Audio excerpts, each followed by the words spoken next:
Good morning. All right, I'm doing a little quick video on this just to show how I do my caulking to try to get a real nice clean seal, nice clean edge, and also to waste as little as possible and just makes it real easy. So let me show you real quick what supplies I use, what tools I use, and then I'll show you how I do it to get a nice clean seal, a nice edge before it gets painted, and then I'll show you what it looks like after it's painted. Alright, these are the supplies. Obviously you need your caulking. In this case, the one I'm using is Antique White, Alex Flex window, crown molding, doors, and trim. Feel free to read all the instructions and all that good stuff. It tells you what you should and shouldn't do. I'm not going to get into all that. But here's what I use. I use water. That's not soapy water. That's just been used. A washcloth. It's just a basic simple washcloth. Nothing fancy, nothing special. And my hands. And then you need your caulking gun. This one's a little bit more of a professional grade, heavy duty style caulking gun, but you can buy a super cheap little one for a couple of bucks at Home Depot or Lowe's, and they all do the same thing. The material they're made out of, the cheaper ones, are just a thinner material, so if you're using them like crazy and you get real aggressive at the end of the tube and you squeeze that, you can bend your handles on the real cheap ones. But if you're not going to be doing it on a regular basis and you don't do a lot of it, I would recommend just getting a little super cheap one from Home Depot or Lowe's, and it should do the trick. So this, on most of the caulking guns that you'll find, you'll see something similar to this. That little hole right there is actually an important part of the tool. If I squeeze the handle, watch what happens inside of that little hole right there. See that? That's a cutter. Alright, so the other thing you'll notice, and I already released it to be able to do that without oozing a bunch of caulking out the front, but you have a little press on the back. Again, all of them are basically set up the same way. When you press this down, that relieves tension off of this bar. And of course that bar, as you do squeeze it, watch the motion of that. See how it's pulling in? So that basically presses it through here, and then your caulk comes out the front there. But you're going to put your edge. Let me wipe this one off so you can get a good view of how I do it. This is my recommendation, but here it is. This little tip goes into that hole with the cutter on it, so that hole right there, and I put it in at an angle. If you look here, you see it's sort of at a, I don't know if that's quite 45. I don't measure it out and try to do it perfectly, but it's at an angle, and there's a purpose for that. I'll show you when I put it up against the wall where I'm doing the caulking. But you'll cut that tip right off, and depending on the caulking that you're using, this particular one doesn't need it. But some of them have a little seal on the inside of this caulking tube at the base of the nozzle. And if it has a seal, then that's what this little piece is for. Again, all of them will have something similar to this. And it's just a little poker. And you'll just stick that little poker right down the front of here and break the seal, and then you'll load it in. So let's go ahead. I'll show you an example from the get-go of how that would look to load it.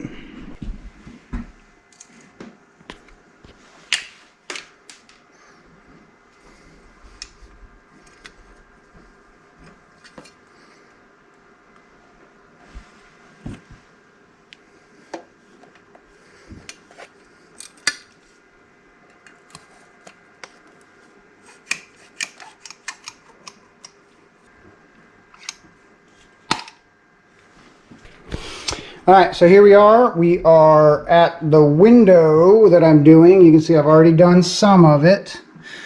But if you look, you know, these seams right here they're not sealed. So when you go to paint those, some of those are real nice and tight. You know, the better your craftsmanship, the tighter your edges are. And then some of them are not going to be as nicely sealed. On something like this, you have a tight gap, and then as you get to a seam here, so you got a wider gap because the board is not perfectly flat, so it changes in thickness and how big that gap is. So before you paint it, that's what you're trying to seal up. So you want a nice clean seal that just kind of closes up those gaps. Okay, so I showed you what you got to do to load it and cut that tip. So you see how that angle is set, about a 45-degree angle. So when I place it into that gap, I want the high side of that opening to be on the tail end, or the like the back side as I drag it. So I'll be dragging it down. So I put the high side up like that. And that'll help to sort of push the bead into that gap as I go. And then I'll show you how I finish by smoothing it out real nice. So I start right up here, give it a light squeeze. Once it starts coming out, I just sort of gently continue to squeeze as I'm going down. And the pace that you're squeezing and the pace that you're dragging it down the line, you got to match them up. So I got to the end of my grip, so I'm going to pause a little bit and then I'm going to squeeze again because I had to release my grip in order to keep going. So you see I have made a couple little bubbles and gaps and things like that. And then you see at the end,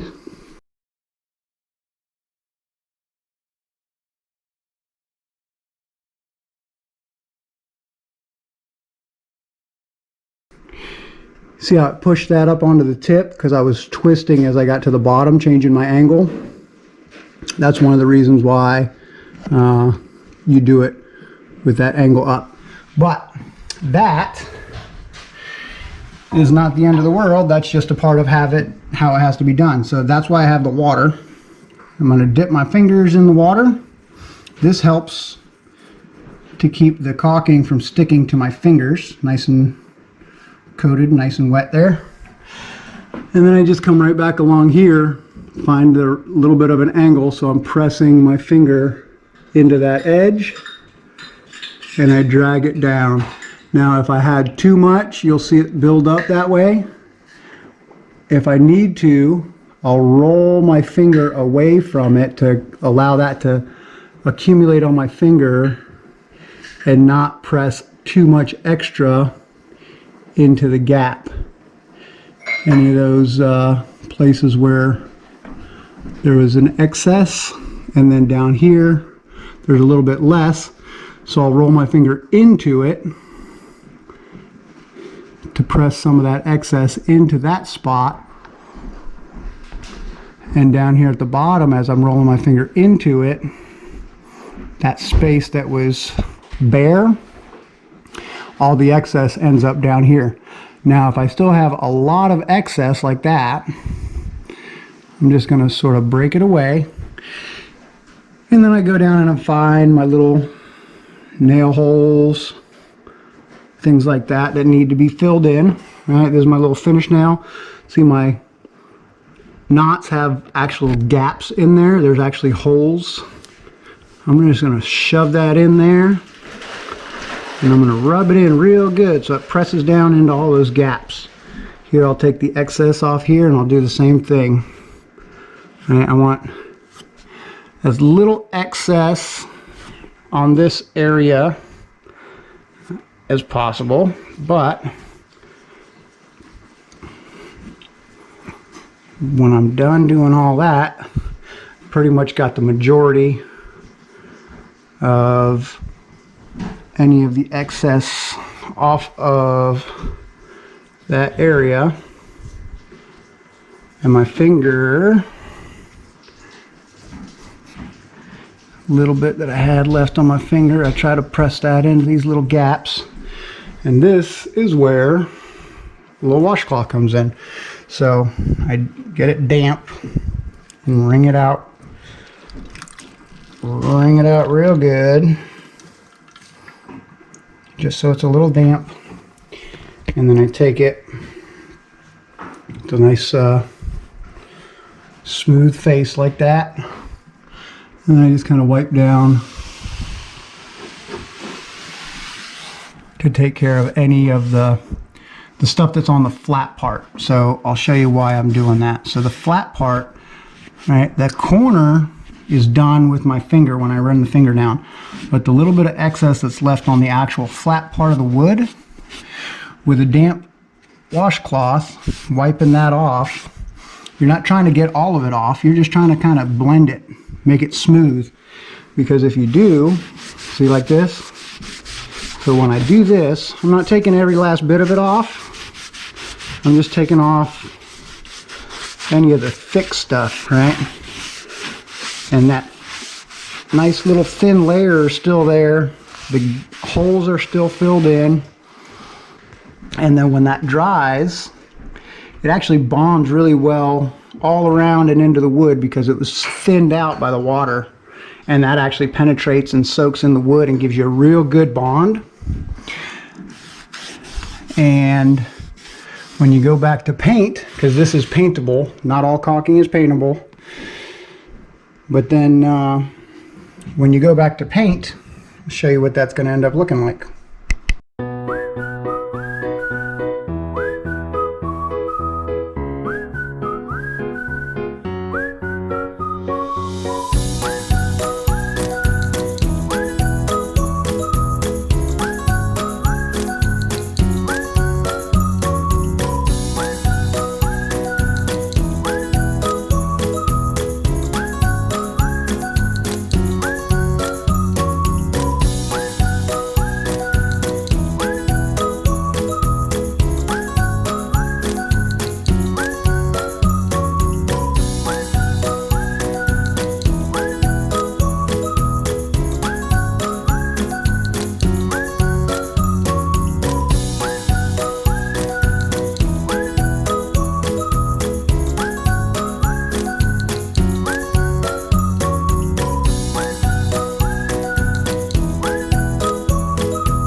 So that's that. You see it's all been painted now, and the final product, like I said, looks nice and clean.